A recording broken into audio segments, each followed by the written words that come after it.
18 de noviembre de 1942, 09:47 horas. Sobre el Pacífico Sur, a 7.900 metros de altitud, el teniente Rex Barber invierte su P-38 Lightning y mira hacia abajo a través de la cabina. 5.000 metros más abajo, una formación de cazas japoneses. 0 escolta bombarderos hacia Bougainville. Los pilotos enemigos exploran el horizonte a su nivel y por debajo. No miran hacia arriba. Nunca miran hacia arriba.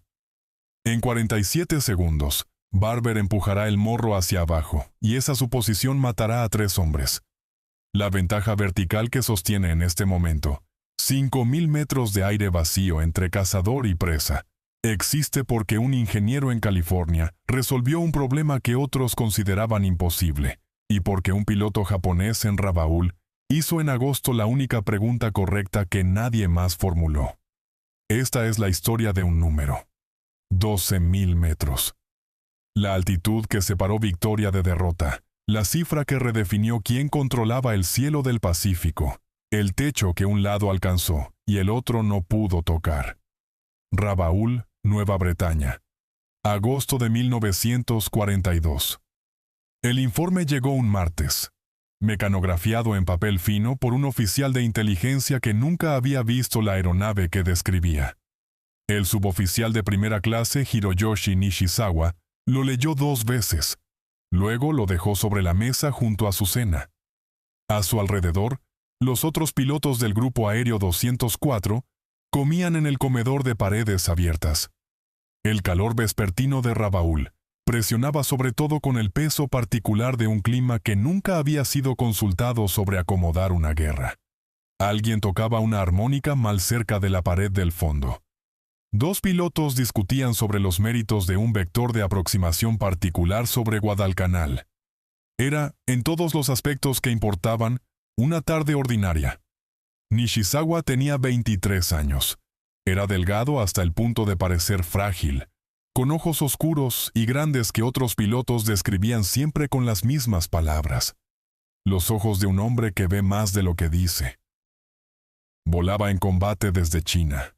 Según el recuento que mantenían sus superiores y que él mismo no discutía, había destruido más de 50 aeronaves enemigas. No era el hombre más ruidoso del cuarto, ni el más condecorado, ni el más probable de captar la atención durante la cena.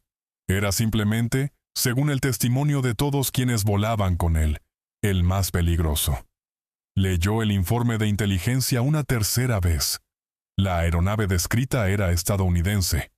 2 motores montados en 2 plumas de cola separadas que se extendían detrás de las alas, encontrándose en un estabilizador horizontal central. Una góndola de piloto suspendida entre las plumas. Armamento concentrado en el morro.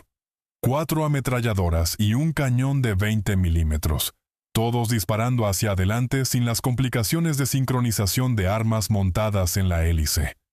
El informe señalaba una velocidad máxima superior a 600 kilómetros por hora, techo de servicio por encima de 12.000 metros.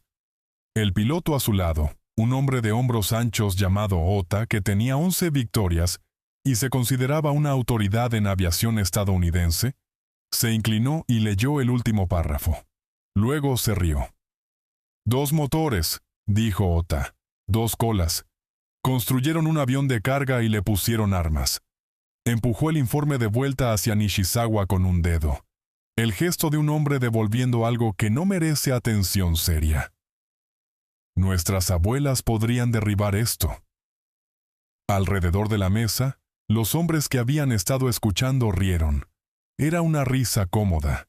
La risa de hombres que han estado ganando durante 3 años y han acumulado, a través del interés compuesto de la victoria continua, una confianza que ha comenzado a sentirse menos como una evaluación y más como un hecho de la naturaleza. Nishizawa no rió. Tomó el informe nuevamente y leyó la especificación en la que los demás no se habían detenido. Techo de servicio por encima de 12.000 metros. Miró este número con la atención cuidadosa de un artesano, examinando un defecto en una pieza de trabajo por lo demás sólida. Luego, Hizo una pregunta que detuvo la risa en su extremo de la mesa, no porque fuera dramática, sino porque fue pronunciada en el mismo tono tranquilo que usaba para todo. «¿Cuál es nuestro techo?», dijo. Ota parpadeó. «El 0, 11,000, quizás 11,5 en configuración limpia, buenas condiciones». «¿Y esta aeronave?», dijo Nishizawa. «¿Vuela por encima de 12,000? Un breve silencio. No el silencio de hombres que han comprendido algo, sino el silencio de hombres que han escuchado algo que han decidido no comprender. Luego la conversación se reanudó. La armónica continuó mal cerca de la pared del fondo. Alguien rellenó su taza. Nishizawa dobló el informe y lo colocó en el bolsillo del pecho de su traje de vuelo. Comió el resto de su cena sin hablar. Esto no era inusual. Frecuentemente comía sin hablar. Los otros pilotos hacía tiempo que habían dejado de interpretar sus silencios como algo distinto a su disposición natural. Estaban equivocados en esto, como estaban equivocados sobre el informe. Esa noche permaneció despierto en el estrecho catre que había ocupado durante 4 meses, escuchando los sonidos de Rabaul, el oleaje distante, el zumbido intermitente de un transporte en algún lugar sobre el puerto, la respiración de hombres dormidos a su alrededor, que no habían hecho la pregunta que él había hecho, y que por lo tanto, dormían mejor que él. Pensó en 12,000 metros. Pensó en lo que significaba luchar contra un enemigo que vivía por encima de la altitud que podías alcanzar. Pensó en cada combate que había volado, cada ventaja que había explotado, cada momento en que el resultado había dependido de su capacidad de trepar más rápido, girar más cerrado, llegar a la posición correcta antes que su oponente. Todo ello asumía un techo compartido, un cielo común, una pelea conducida dentro de los mismos límites verticales. Pensó en qué pasaba si esos límites no eran compartidos.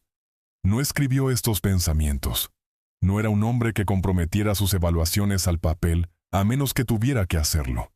Pero recordó el número. 12,000 metros. Lo recordaría por el resto de su vida, que no era, aunque aún no lo sabía, tan larga como creía. Afuera, Rabaul respiraba en la oscuridad de agosto, enorme e indiferente, segura de nada. Burbank, California. Lockheed Aircraft Corporation, primavera de 1941. El prototipo se alzaba en la esquina lejana del edificio de ensamblaje, bajo luces que hacían que todo pareciera ligeramente irreal. Demasiado brillante en el centro, demasiado sombreado en los bordes, del modo en que las cosas importantes a veces aparecen cuando estás lo suficientemente cerca para tocarlas. Clarence Kelly Johnson caminaba alrededor lentamente, del modo en que siempre caminaba alrededor de una aeronave terminada antes de que volara. ¿No inspeccionando? Ya había inspeccionado cada componente una docena de veces en planos, en maquetas, en los argumentos que habían consumido 18 meses de su vida. Esto era algo diferente. Este era el momento en que un ingeniero deja de ser ingeniero y se convierte brevemente en piloto, imaginando cómo se sentiría sentarse dentro de la cosa que había construido y pedirle que hiciera lo que había prometido que podía hacer. Johnson tenía 31 años, hijo de un inmigrante sueco, educado en la Universidad de Michigan, empleado por Lockheed desde los 23. No era alto, no era físicamente imponente, no era el tipo de hombre que llenaba un cuarto con su presencia. Llenaba cuartos con su precisión, con una cualidad particular de atención, que traía a problemas que otros ingenieros habían decidido que eran insolubles. La cualidad de un hombre que no acepta la palabra insoluble como respuesta final, sino meramente como invitación para hacer una mejor pregunta. La pregunta que el Cuerpo Aéreo del Ejército había planteado en febrero de 1937 había parecido a la mayoría de la industria imposible de responder. Querían un interceptor de gran altitud capaz de exceder 640 kilómetros por hora. Alcanzar una altitud de 6,000 metros en 6 minutos, con autonomía suficiente para misiones de escolta extendidas sobre distancias que ningún caza monomotor de la época podía cubrir. Querían, en otras palabras, una aeronave que aún no existía, y que los principios aceptados de la ingeniería aeronáutica sugerían que no podía existir, no dentro de las restricciones de peso y potencia de la tecnología disponible. Johnson había mirado la especificación durante 3 días antes de llegar a la respuesta. No un motor grande único, sino 2 más pequeños. No un fuselaje convencional, sino plumas gemelas extendiéndose desde cada góndola de motor, encontrándose en un estabilizador central. La góndola del piloto suspendida entre ellas, albergando el armamento en el morro, donde las armas podían disparar sin engranaje de sincronización, sin los compromisos mecánicos que la separación de la hélice imponía a todos los demás cazas del mundo. Era sobre el papel una máquina de aspecto absurdo. Sus colegas lo dijeron con la franqueza diplomática de hombres que lo respetaban lo suficiente para ser honestos. Plumas gemelas, motores gemelos, una góndola como... una góndola. Parecía algo que un niño diseñaría si se le diera demasiada libertad y no suficiente restricción. Johnson había escuchado todo y lo construyó de todos modos. Ahora se alzaba ante él, el XP-38, y no parecía absurdo. Parecía, del modo en que las soluciones correctas a problemas difíciles a veces parecen, inevitable. Las plumas gemelas se extendían hacia atrás desde las raíces del ala, con una limpieza que los cazas monomotor cargados por sus propios fuselajes no podían lograr.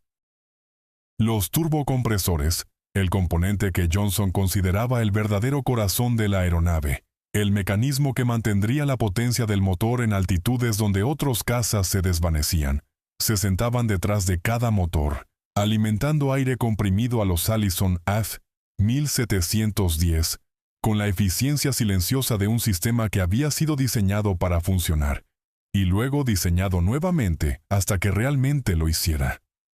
Un joven piloto esperaba cerca de la cola. Segundo teniente Richard Bong, 21 años, de Poplar, Wisconsin, donde su padre cultivaba fresas, y su madre aún no había aceptado completamente que su hijo fuera a pasar la guerra en el cielo.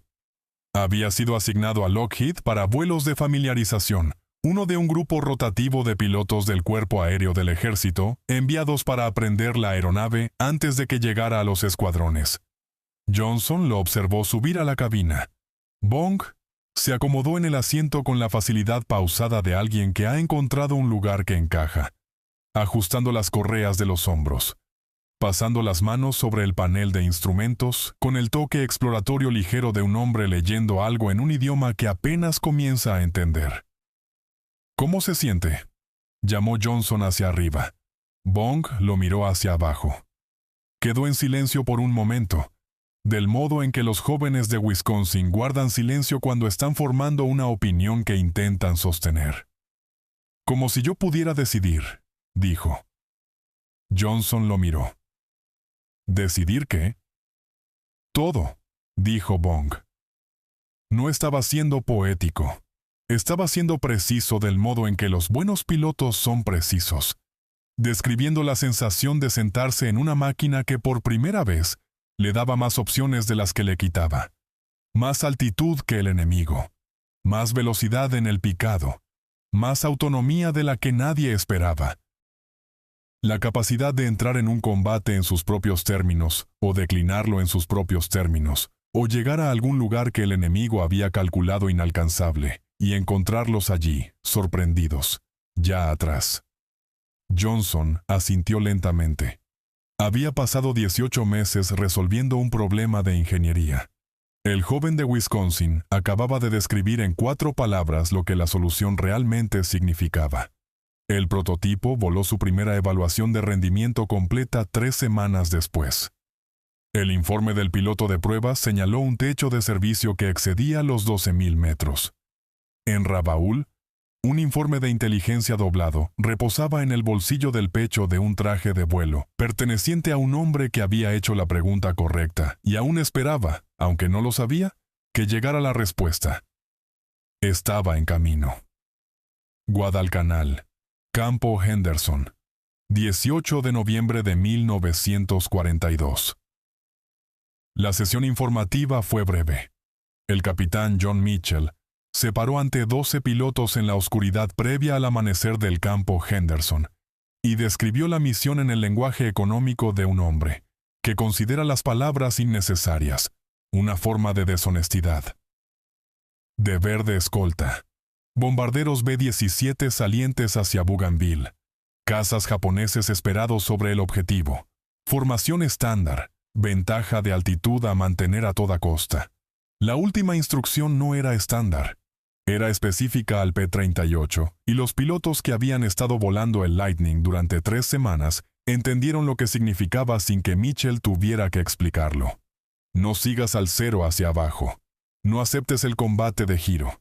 No desciendas a la altitud donde las ventajas del enemigo se convierten en tus desventajas. Permanece alto. Permanece rápido. Desciende solo cuando elijas, en el ángulo que elijas, durante el tiempo que elijas. Richard Bong no estaba en esta misión. Aún estaba en Australia completando su entrenamiento de transición, aprendiendo los procedimientos de doble motor que el PE-38 demandaba de pilotos acostumbrados a aeronaves monomotor. Pero los pilotos que despegaron del campo Henderson esa mañana llevaban el mismo entendimiento que él había articulado en el edificio de ensamblaje de Lockheed 6 meses antes, formado ahora no de una impresión de cabina, sino de 3 semanas de combate sobre la Salomón. Ellos podían decidir. Los cazas japoneses aparecieron a 6.400 metros, trepando desde el norte en la formación suelta que los pilotos cero experimentados preferían. Suficiente separación para mantener contacto visual. Suficiente flexibilidad para responder a amenazas desde múltiples direcciones. Estaban escoltando sus propios bombarderos, que se sentaban debajo de ellos a 5.200 metros, y se habían posicionado con la confianza práctica de hombres que han volado esta ruta muchas veces, y saben precisamente de dónde vienen las amenazas y cómo manejarlas. No miraron hacia arriba. Este era el hábito que 3 años de superioridad aérea habían construido en los pilotos de caza japoneses. Un hábito tan profundamente acanalado por la experiencia que había dejado de ser una elección consciente, y se había convertido en cambio en una especie de instinto profesional. Buscabas amenazas a tu altitud y debajo. Debajo era de donde venían las amenazas. Debajo era donde vivían los cazas aliados, luchando por trepar, combatiendo el aire delgado, llegando al combate ya cansados del esfuerzo de alcanzarlo. Los P-38 estaban a 7.900 metros. El teniente Rex Barber, liderando el primer vuelo, rodó invertido y miró hacia abajo a través de su cabina, a la formación japonesa 1.500 metros abajo. La geometría era limpia. Los pilotos cero no los habían visto.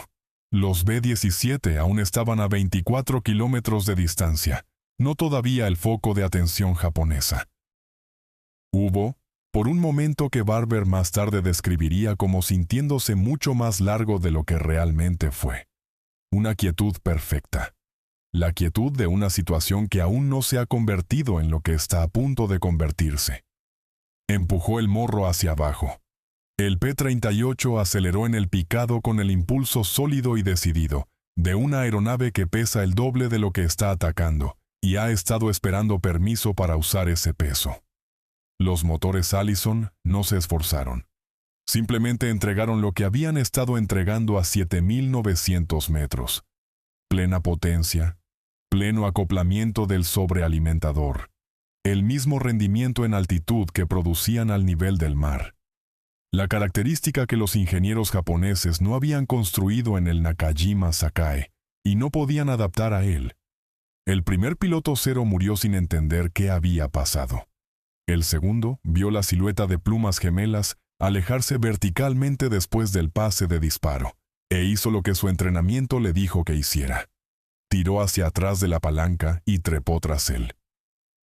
Su cero a 6.400 metros con un Nakajima Sakae, produciendo quizás 560 kilovatios en el aire delgado, trepó a una velocidad que hasta esta mañana había sido más rápida que cualquier cosa que hubiera necesitado superar. El P-38 trepó más rápido. Lo observó irse. Mantuvo la trepada hasta que su velocidad aérea decayó al borde de una pérdida, y el Lightning aún estaba ascendiendo por encima de él, aún acelerando, alejándose con la facilidad pausada de algo que tiene más altitud que dar, y lo sabe. Empujó el morro hacia abajo y buscó amigos, los encontró y se reunió con la formación y no dijo nada por radio porque no había nada útil que decir. 3 aeronaves japonesas fueron destruidas en el combate. Ningún P-38 se perdió. Esa tarde, Mitchell escribió su informe de misión en la prosa escueta que los informes de combate requieren, y no incluyó la observación que se había formado en su mente, en algún lugar sobre el objetivo, y permaneció con él en el vuelo de regreso. No la escribió porque no era el tipo de cosa que pertenecía a un informe de misión, pero la pensó con precisión y sin drama, del modo en que un buen piloto piensa cosas que importan. Por primera vez en esta guerra, pensó, peleamos en nuestros términos. Dobló el informe y fue a buscar la cena. Afuera, Guadalcanal se asentó en su noche tropical, indiferente a lo que había cambiado por encima de ella. Rabaul, Grupo Aéreo 204, finales de noviembre de 1942. La sesión informativa duró 2 horas. Nishizawa se sentó al extremo de la mesa y escuchó sin interrumpir. Este era su método. Dejar que los hombres hablaran primero, en cualquier orden que las palabras vinieran, sin la presión distorsionante de preguntas que implicaban qué respuestas se esperaban. Había aprendido en 3 años de combate que la información más útil vivía no en la estructura formal de un informe, sino en las vacilaciones, las correcciones, los momentos en que un piloto se detenía a mitad de oración y comenzaba de nuevo porque la primera versión no había capturado del todo lo que realmente había visto. Había 3 pilotos. Habían regresado de la misión de escolta sobre Bougainville, con sus aeronaves intactas, y su compostura menos así. Eran hombres experimentados, entre ellos más de 40 victorias. No eran propensos a confusión o exageración. Lo que describían, por lo tanto, Nishizawa lo tomó en serio. El primer piloto había visto los P-38 solo después de que atacaron. Plumas gemelas, dijo. Inconfundibles una vez que sabías qué buscar. Vinieron desde arriba, muy arriba, 1500 metros al menos sobre la formación. El picado fue rápido, más rápido que cualquier cosa que había visto de un caza aliado. El pase de disparo duró quizás 2 segundos. Luego treparon alejándose. ¿Treparon alejándose?, dijo Nishizawa. Fueron sus primeras palabras en 40 minutos. Verticalmente, dijo el piloto. Hizo una pausa. Los seguí. Trepé hasta casi entrar en pérdida. Otra pausa, más corta. Aún estaban por encima de mí cuando me retiré. El segundo piloto había intentado la misma persecución y llegado al mismo resultado. El tercero no lo había intentado. Había observado a los primeros 2 intentar y había hecho en los 3 segundos disponibles el cálculo de que intentarlo él mismo produciría un tercer punto de datos, idéntico a los primeros 2 al costo de su vida, si el P-38 elegía revertir y atacar durante su recuperación de pérdida. Había en cambio picado alejándose y sobrevivido. Nishizawa miró a este tercer piloto por un momento. En una conversación diferente, en una fuerza aérea diferente, la decisión de picar en lugar de trepar podría haber requerido justificación. Aquí, Nishizawa simplemente asintió una vez. El asentimiento de un hombre que reconoce una decisión correcta cuando la escucha descrita, y devolvió su atención a la mesa. Se sentó en silencio por un rato.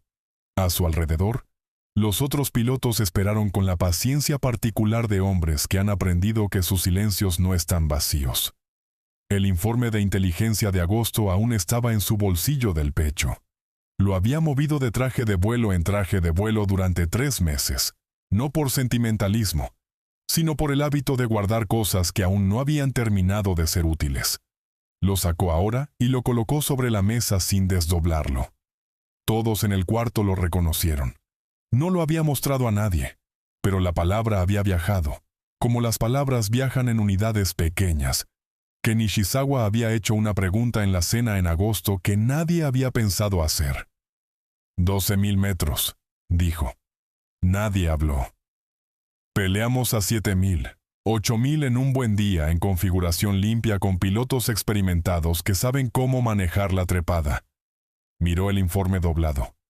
Ellos viven a 12.000, bajan cuando eligen, regresan a 12.000 cuando eligen. Hizo una pausa. No podemos seguirlos arriba. No podemos prevenir que bajen. Solo podemos reaccionar al momento que ellos seleccionan. El oficial superior en el cuarto, un teniente comandante llamado Kasai, que tenía 27 victorias y la autoridad para disentir, no dijo nada. Esto fue en sí mismo una especie de respuesta. Nishizawa no dijo lo que estaba pensando, porque lo que estaba pensando aún no era algo que pudiera poner en palabras que fueran útiles para nadie en el cuarto. Estaba pensando en la naturaleza de un combate, en el que un lado elige los términos, y el otro lado responde a ellos. Había pasado 3 años siendo el lado que elegía los términos. Entendía de esa experiencia lo que significaba para el otro lado. Lo entendía en su cuerpo, en los reflejos que el combate había construido en él a lo largo de cientos de combates. Los reflejos de un hombre que siempre hasta ahora había poseído más opciones que su oponente. Dobló el informe y lo reemplazó en su bolsillo. Esa noche, escribió una sola línea en el pequeño cuaderno que guardaba junto a su catre. La escribió no como una evaluación para sus superiores, sino como un reconocimiento privado de algo que necesitaba decirse claramente a sí mismo antes de poder pensar más allá de ello. El cielo tiene un nuevo dueño. Aún no sabemos qué intenta hacer con él. Cerró el cuaderno. A su alrededor, los hombres del Grupo Aéreo 204 dormían el sueño de hombres que habían peleado bien y esperaban pelear bien de nuevo mañana, y que aún no habían comprendido completamente lo que la sesión informativa de la tarde había contenido realmente. Nishizawa permaneció despierto largo tiempo escuchando a Rabaul respirar en la oscuridad. Guadalcanal, pista de aterrizaje Fighter II, 17 de abril de 1943.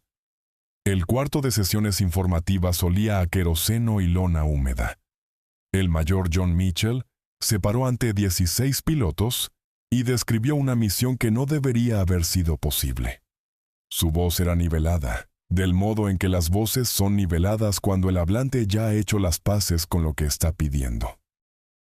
La inteligencia había llegado 48 horas antes, decodificada de un cifrado naval japonés que los criptoanalistas estadounidenses habían estado leyendo durante meses con la diligencia paciente e invisible de hombres, cuyo trabajo existía en una categoría más allá del reconocimiento. El almirante Isoroku Yamamoto, comandante en jefe de la flota combinada, arquitecto de Pearl Harbor, la mente militar más importante en la Armada Imperial japonesa, volaría desde Rabaul a la isla de Balalae en la mañana del 18 de abril. Su itinerario había sido transmitido en detalle preciso. Hora de salida, ruta, llegada esperada, el número y tipo de aeronaves en su escolta. 6 cazas 0, 2 bombarderos Mitsubishi G-4M, transportando al almirante y su estado mayor. La distancia desde Guadalcanal al punto de intercepción era 700 kilómetros sobre océano abierto. No había referencia de navegación terrestre para la mayor parte de la ruta. La intercepción tenía que ocurrir dentro de una ventana de minutos. Yamamoto era conocido por su puntualidad con la precisión inflexible de un hombre que consideraba la tardanza una forma de falta de respeto, lo que significaba que los P-38 tenían que llegar a un punto específico en el cielo en un momento específico después de volar más de 640 kilómetros a baja altitud, sin comunicación por radio, sin la capacidad de corregir errores de curso, hasta que el objetivo fuera visible o irremediablemente perdido. Ningún otro caza estadounidense en el Pacífico podía volar esta misión. El F-4F Wildcat carecía de autonomía. El P-40 carecía de autonomía. El P-39 carecía de autonomía y del rendimiento de altitud. Y a estas alturas de la guerra, de la mayor parte de su credibilidad. El P-38, con tanques externos extendiendo su autonomía más allá de lo que sus diseñadores originalmente especificaron, podía alcanzar el punto de intercepción con minutos de combustible de sobra. Siempre que la navegación de Mitchell fuera exacta, siempre que el cronometraje se mantuviera, siempre que los japoneses no alteraran el itinerario, siempre que 16 pilotos mantuvieran silencio de radio durante 2 horas sobre océano, sin características a 15 metros sobre las olas. Mitchell había pasado la noche anterior con cartas y un cronómetro, calculando las correcciones de curso que serían requeridas en cada punto de ruta, contabilizando la deriva del viento, contabilizando el tiempo perdido en la aproximación inicial a baja altitud, contabilizando la trepada a altitud de intercepción que necesitaría ocurrir en los minutos finales antes del contacto. Había hecho esto solo, a la luz de una lámpara, con la soledad concentrada de un hombre que entiende que la aritmética funciona o no funciona, y que ninguna cantidad de optimismo corregirá un error de navegación sobre océano abierto. La aritmética funcionó. Informó la misión en segmentos, del modo en que las operaciones complejas se informan. Primero la ruta, luego el cronometraje, luego las asignaciones de ataque, luego las contingencias. El vuelo de ataque de 4 aeronaves iría por los bombarderos. Los vuelos de cobertura mantendrían altitud y enfrentarían a las escoltas cero. Nadie debía interrumpir el ataque para perseguir cazas japoneses en retirada. Nadie debía extender el combate más allá de los márgenes de combustible que Mitchell había calculado. La misión tenía un objetivo, y el objetivo no era combate aéreo. Los pilotos escucharon sin preguntas. Este no era el silencio de hombres que no tenían preguntas. Era el silencio de hombres que entendían que las preguntas que podrían hacer sobre lo que significaba cazar y matar a un individuo específico nombrado, sobre la diferencia entre esto y el combate que habían estado volando, no eran preguntas para un cuarto de sesiones informativas. Esas preguntas pertenecían a las largas horas entre misiones, a cartas que no pasarían los sensores, a la aritmética privada que cada piloto de combate realiza y no discute. El teniente Rex Barber, asignado al vuelo de ataque, estudió la carta sobre la mesa después de que la sesión informativa terminó. Trazó la ruta con un dedo. El largo tramo hacia el oeste a baja altitud, el giro al norte, la trepada en los minutos finales. Había volado 640 kilómetros en un P-38 antes. No lo había hecho a 15 metros sobre el océano en silencio de radio, con el conocimiento de que el margen de error se medía en segundos. Enrolló la carta y fue a buscar su aeronave. Los 16 P-38 despegaron de Fighter II antes del amanecer. Se formaron en la oscuridad sobre el agua y giraron al oeste, descendiendo inmediatamente a 15 metros, lo suficientemente bajo que Mitchell, mirando de lado desde su cabina, podía ver la estela de la hélice perturbando la superficie del océano debajo de él. Las estaciones de radar japonesas a lo largo de la costa estaban calibradas para objetivos en altitud. A 15 metros, los Lightnings eran invisibles para ellas. 16 siluetas de plumas gemelas corriendo hacia el oeste en la mañana gris del Pacífico, llevando una cita que un hombre no sabía que había hecho. Mitchell revisó su reloj. Estaban 30 segundos adelante del horario. Ajustó el acelerador fraccionalmente y voló adelante. Rabaul, Grupo Aéreo 204, 19 de abril de 1943. La noticia llegó por teléfono a las 9:30 de la mañana.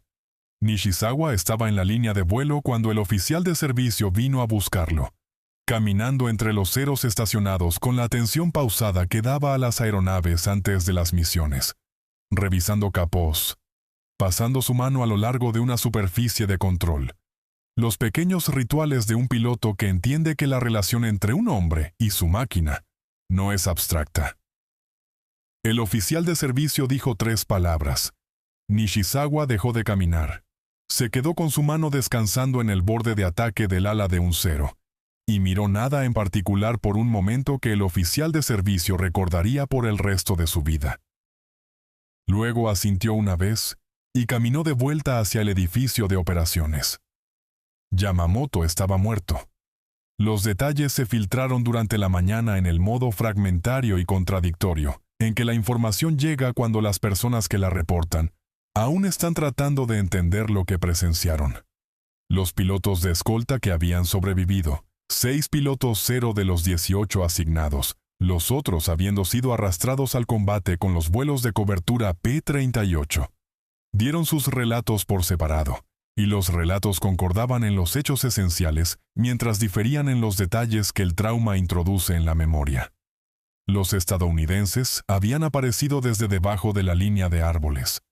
Esta era la frase que recurría a través de múltiples testimonios, y era la frase en la que Nishizawa se fijó, porque contenía dentro de ella la lógica operacional completa de lo que había sido hecho. Debajo de la línea de árboles. Los P-38 habían volado la aproximación tan bajo durante tanto tiempo, que los pilotos de escolta explorando el cielo para amenazas no habían pensado en mirar al horizonte.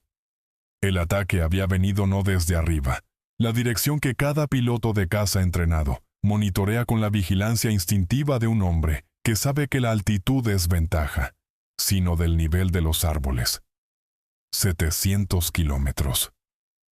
Nishizawa conocía la distancia porque él mismo había mirado la carta después de los primeros informes fragmentarios, trazando la ruta desde Guadalcanal a Balalae, con el mismo dedo que usaba para revisar superficies de control. 700 kilómetros sobre océano abierto a baja altitud en silencio de radio, llegando dentro de segundos del tiempo programado. Se sentó en el edificio de operaciones por largo tiempo después de que el último informe había sido leído. Lo que lo ocupaba no era exactamente el duelo, aunque el duelo estaba presente. Lo que lo ocupaba era la pregunta operacional, la pregunta profesional, técnica, desapasionada que el combate lo había entrenado a hacer sobre todo lo que presenciaba. La hizo ahora, aplicada a lo que los estadounidenses habían hecho, y la respuesta se ensambló con la claridad fría de la aritmética. Habían leído la señal. Tanto era obvio. La precisión de la intercepción no admitía otra explicación, pero leer la señal era solo el comienzo. Alguien había entonces resuelto un problema de navegación de considerable dificultad, calculando un curso sobre océano sin características que entregó 16 aeronaves a un punto específico en un momento específico.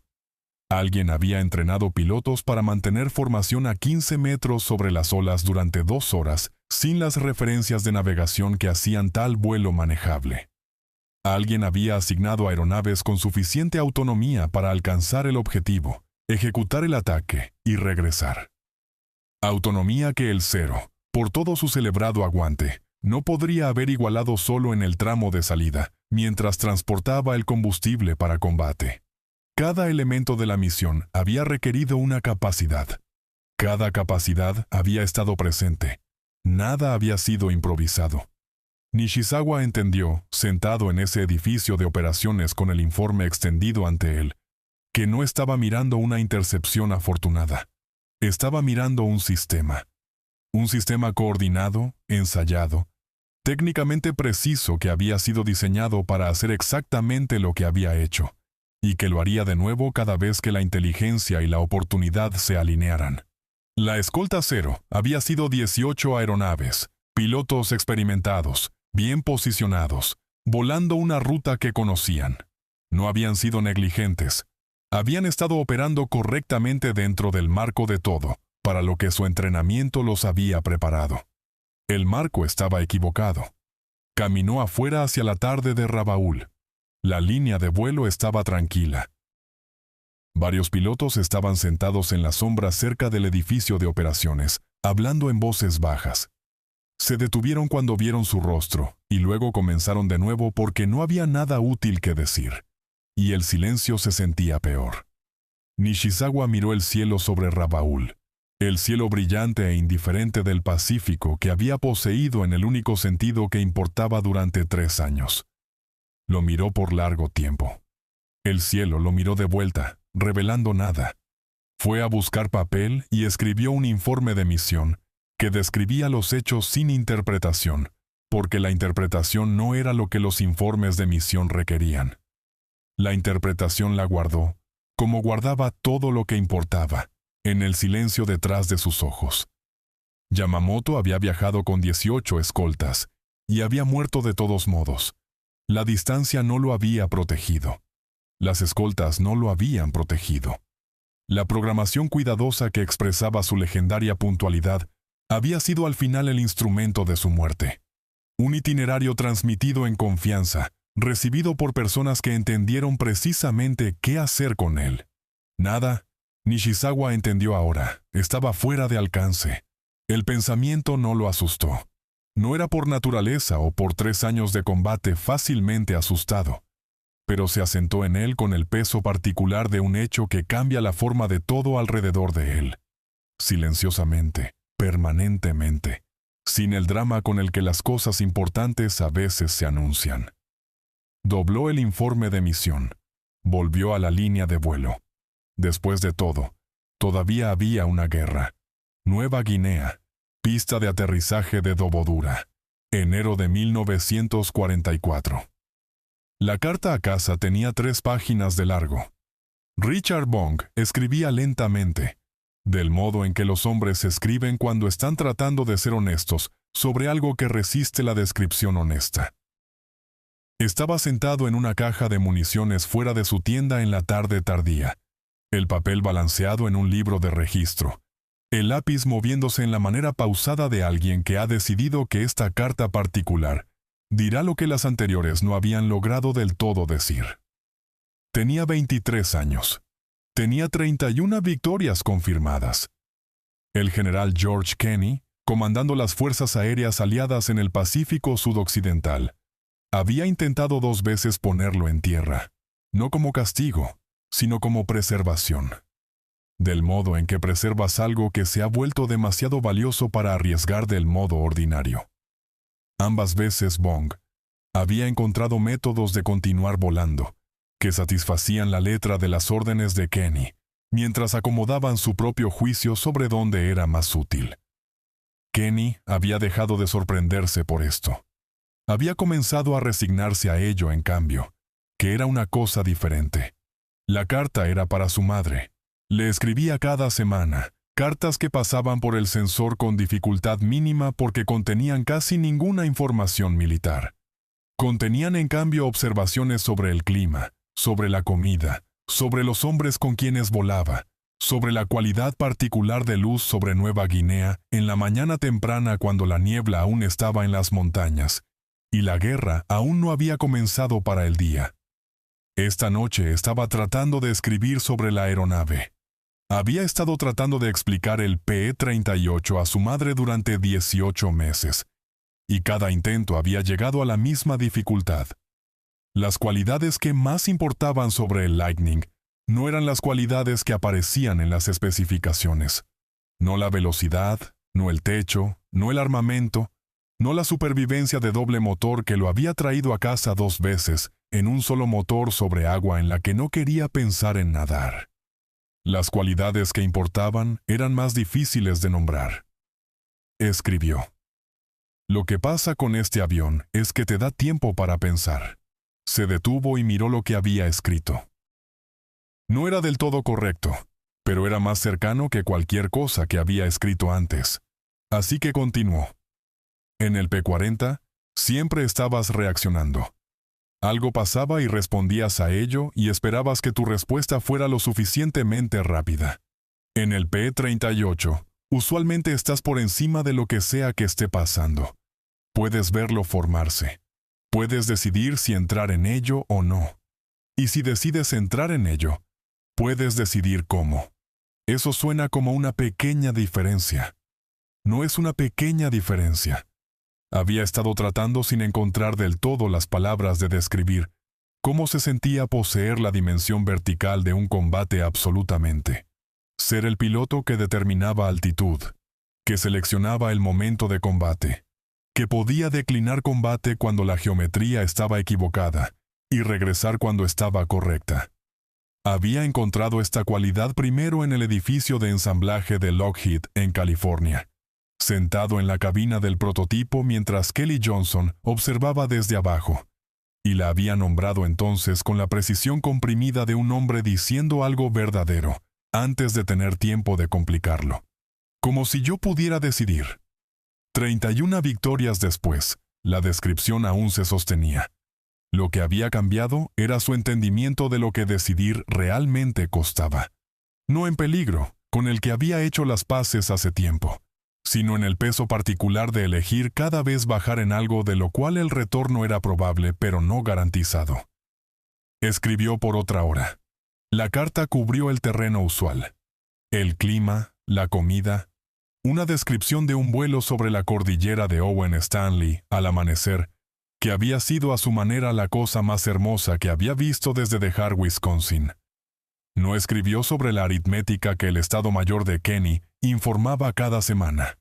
Aeronaves japonesas destruidas, pilotos japoneses perdidos, el déficit compuesto entre lo que Japón estaba perdiendo y lo que Japón podía reemplazar.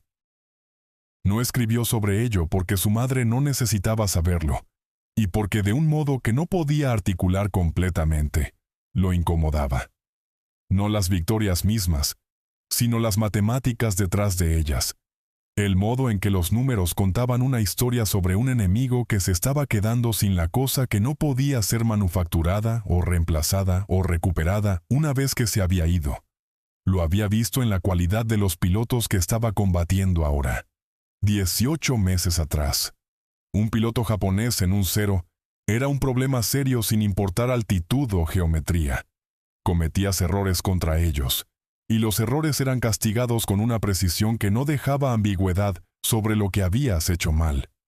Ahora ocasionalmente cometía errores, y el castigo no venía. El piloto en el otro extremo del error aún no era lo suficientemente bueno para entregarlo. Esto lo perturbaba más que los peligrosos.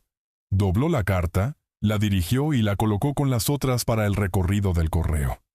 La tarde de Nueva Guinea se cerró alrededor de la pista de aterrizaje con su minuciosidad tropical usual, la oscuridad llegando no gradualmente sino decisivamente, como si el día simplemente hubiera detenido.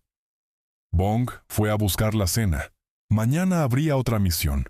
Siempre había más misiones. La aritmética continuaba ya pensara sobre ello o no. Tokio, cuartel general de la Armada Imperial Japonesa, febrero de 1944. El documento tenía 41 páginas de largo y había tomado 3 meses compilar. El comandante Masatake Okumura había escrito la mayor parte él mismo, extrayendo de informes de combate de cada teatro del Pacífico, donde los P-38 habían aparecido en números significativos. La Salomón, Nueva Guinea, el Pacífico Central, las largas aproximaciones a Rabaul, que habían estado costando al grupo aéreo 204 pilotos, a una tasa con la que la línea de entrenamiento ya no mantenía el ritmo.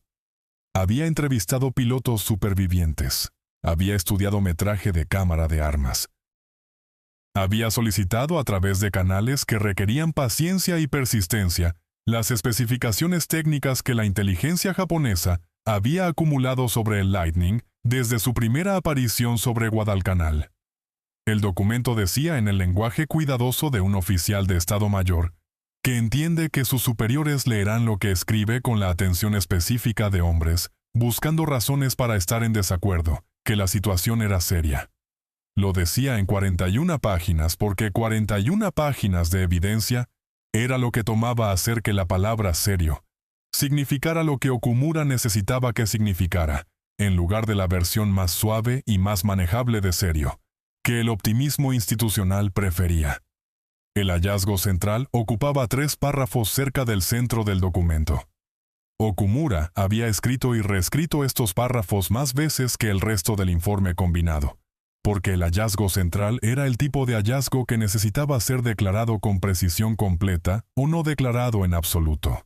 El P-38 había escrito, no derrota al cero en el combate que el cero fue diseñado para ganar. En combate de maniobra horizontal a baja velocidad debajo de 4.600 metros, el cero retiene ventajas significativas en radio de giro y respuesta de controles. El P-38 no disputa este combate. Impone un combate diferente, vertical, alta velocidad, conducido a altitudes donde el motor del cero produce potencia decreciente, y sus controles se vuelven progresivamente más pesados. En este combate, el Cero no tiene respuesta. La directiva que seguía de este hallazgo era la oración que había requerido la mayor reescritura. Okumura había redactado 7 versiones antes de llegar a la que decía lo que necesitaba ser dicho, sin decir más de lo que la institución estaba preparada para escuchar.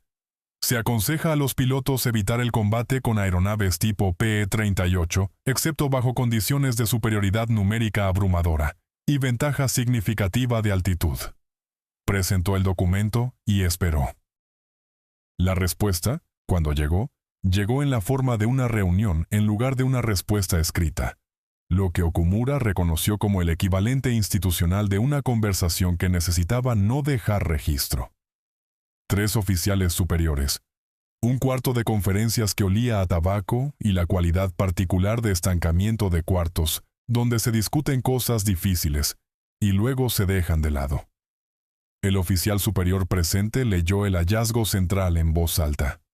Luego dejó el documento y miró a Okumura con la expresión de un hombre al que le han entregado un diagnóstico que intenta disputar no en bases médicas, sino filosóficas. «¿Está recomendando?», dijo el oficial superior, «que nuestros pilotos huyan del enemigo». Okumura se había preparado para esto. «Estoy recomendando», dijo, «que nuestros pilotos sobrevivan para pelear bajo condiciones donde puedan ganar». Un piloto Cero no huye. Okumura no dijo nada. Había sabido cuando escribió la directiva que era aquí donde la conversación llegaría. Había escrito el documento de todos modos porque la alternativa, no decir nada, permitir que el patrón continuara, observar las matemáticas resolverse a sí mismas al costo de pilotos que Japón no podía reemplazar. Le parecía una peor forma de fracaso que decir algo que no sería escuchado. El documento fue archivado. La directiva fue distribuida a comandantes de escuadrón, con una clasificación que aseguró que alcanzara oficiales experimentados y no fuera publicada donde pilotos más jóvenes pudieran leerla y sacar conclusiones sobre lo que significaba. En Rabaul, Nishizawa recibió su copia, la leyó una vez y la colocó en el cajón de su escritorio sin comentario. No necesitaba la directiva para decirle lo que había entendido en noviembre de 1942.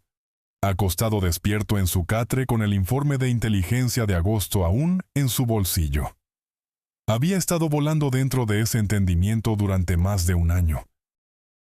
Lo que la directiva le dijo fue que la institución había finalmente llegado al lugar al que él había llegado solo en la oscuridad, escuchando a Rabaul respirar. Había tomado 15 meses. Había costado en ese tiempo pilotos que podía nombrar, hombres que habían llegado al mismo entendimiento del modo difícil, a altitudes donde el entendimiento llegaba demasiado tarde para ser útil. Cerró el cajón. Afuera, la línea de vuelo de Rabaul estaba ocupada con los sonidos ordinarios de un grupo aéreo preparándose para las operaciones del día siguiente. Motores acelerando, equipos de tierra moviéndose entre aeronaves, la cualidad particular de ruido organizado que una unidad militar en funcionamiento produce. Era el sonido de una máquina que aún creía en sí misma.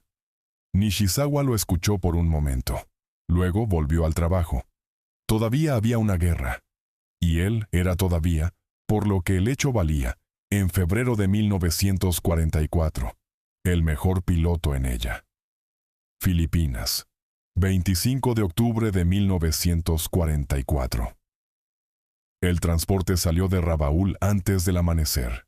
Nishizawa era un pasajero. Este era el hecho que definiría el día, no lo que había hecho la tarde anterior, aunque lo que había hecho la tarde anterior era extraordinario, sino el simple y brutal hecho de que en la mañana del 26 de octubre, estaba sentado en el fuselaje de un transporte Nakajima C6N, en lugar de en la cabina de un Cero.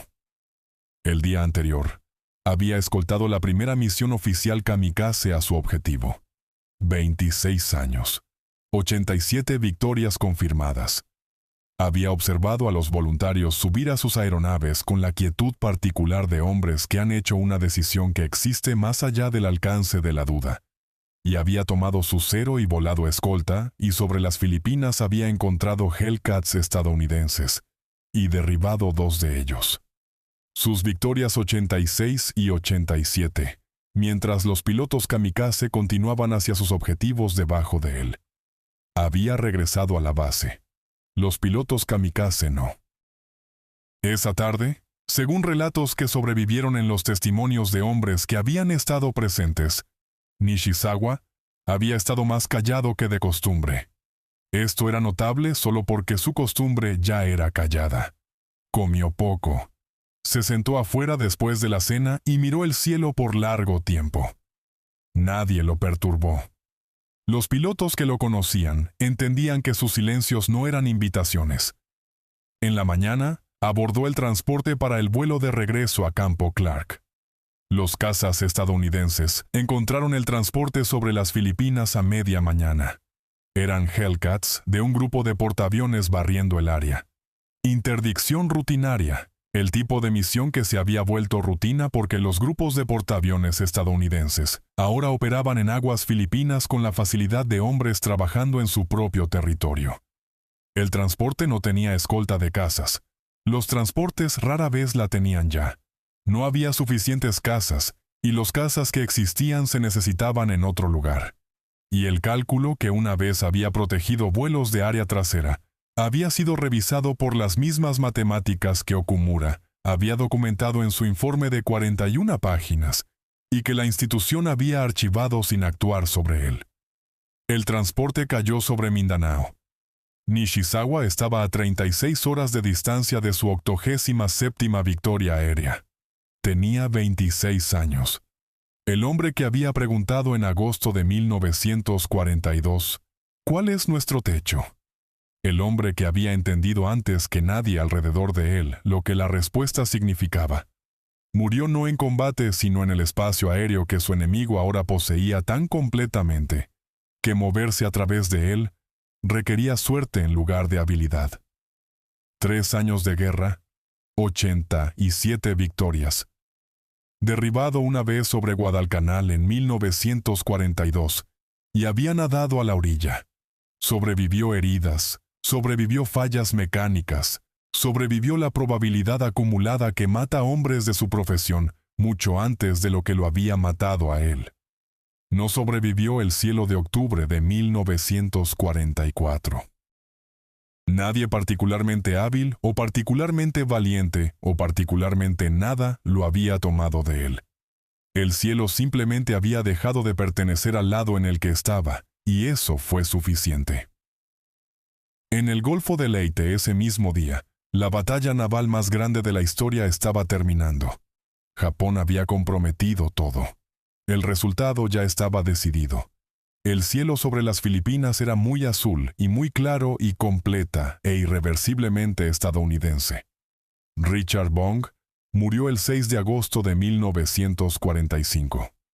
No sobre Nueva Guinea, no sobre las Filipinas, no en la cabina de un P-38 con 40 victorias detrás de él y un 0 en algún lugar abajo. Murió en Burbank, California, a 3 kilómetros de la fábrica de Lockheed, donde había sentado por primera vez en el prototipo y dicho, como si yo pudiera decidir. Un vuelo de prueba en un P-80 Jet, la siguiente aeronave, la aeronave del futuro, salió mal en el despegue. Tenía 24 años. La noticia llegó al Pacífico el mismo día que Hiroshima recibió algo completamente diferente. La guerra terminó 9 días después. En septiembre de 1945. Oficiales de inteligencia estadounidenses condujeron interrogatorios en el aeródromo de Atsugi, fuera de Tokio. Pilotos japoneses supervivientes llegaron de a 1 o 2 en ropa civil, llevando la compostura cuidadosa de hombres que han aceptado una realidad que aún no ha terminado de llegar. Respondieron preguntas en la manera metódica y cooperativa de profesionales que han decidido que la honestidad en este punto no cuesta nada. Los oficiales de inteligencia preguntaron sobre aeronaves, sobre tácticas, sobre el momento en que la guerra aérea había girado. Las respuestas compiladas de docenas de entrevistas separadas conducidas durante varias semanas contenían un patrón que los oficiales notaron en su informe resumen. Cuando se les preguntó específicamente sobre el PE-38, pilotos que nunca se habían conocido entre sí, que habían volado en diferentes teatros y diferentes unidades y diferentes años de la guerra, dieron respuestas que convergían en la misma palabra. No velocidad, no poder de fuego, no autonomía, aunque mencionaron todo esto. Elección. Un piloto, su nombre fue registrado luego perdido en el procesamiento burocrático de la ocupación, describió su primer combate con un Lightning sobre Nueva Guinea, a principios de 1943. Había estado volando escolta, posicionado correctamente, altitud adecuada, formación intacta. El P-38 había aparecido por encima de él, picado, disparado, y trepado alejándose antes de que pudiera reaccionar. Había intentado persecución. Había observado al Lightning continuar trepando hasta que estuvo más allá del techo que su cero podía alcanzar. Él decidía cuándo pelear, dijo el piloto a través del intérprete. Decidía cuándo parar. Yo no decidía nada. El oficial de inteligencia escribió esto. Lo escribió en el lenguaje simple de un hombre transcribiendo testimonio, en lugar de interpretarlo, que era el enfoque correcto porque el testimonio no requería interpretación. Era al final una cosa simple. No simple de lograr. La ingeniería, la producción, el entrenamiento, la doctrina, los 2 años de refinamiento de combate que habían precedido ese momento sobre Nueva Guinea, nada de eso era simple. Pero la cosa en sí, la realidad operacional que el piloto estaba describiendo, era simple. Un lado elegía, el otro lado respondía.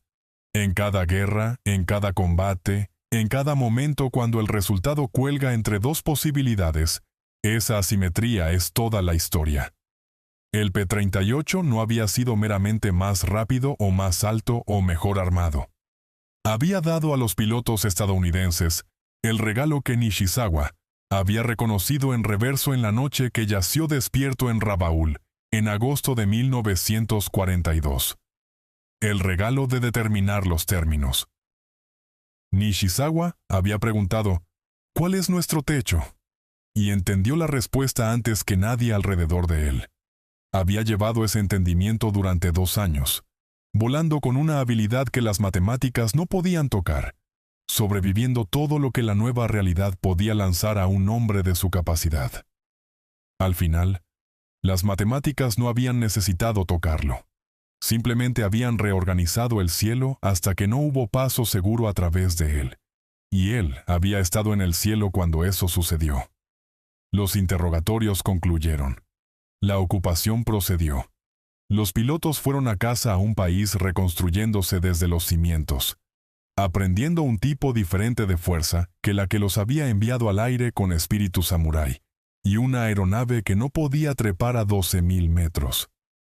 En algún lugar en los archivos de Lockheed, la hoja de especificaciones para el P-38 aún existe.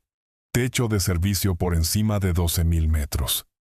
El número que Nishizawa había leído en un comedor en Rabaul, y doblado en su bolsillo y llevado hasta que no tuvo nada más que llevar. Siempre fue solo un número. Siempre fue todo. Si estás viendo esto desde algún lugar del mundo, déjanos saber en los comentarios de dónde nos estás viendo. Y si alguien en tu familia sirvió en la Segunda Guerra Mundial, o si conociste alguno de estos eventos de otra forma, nos gustaría saberlo.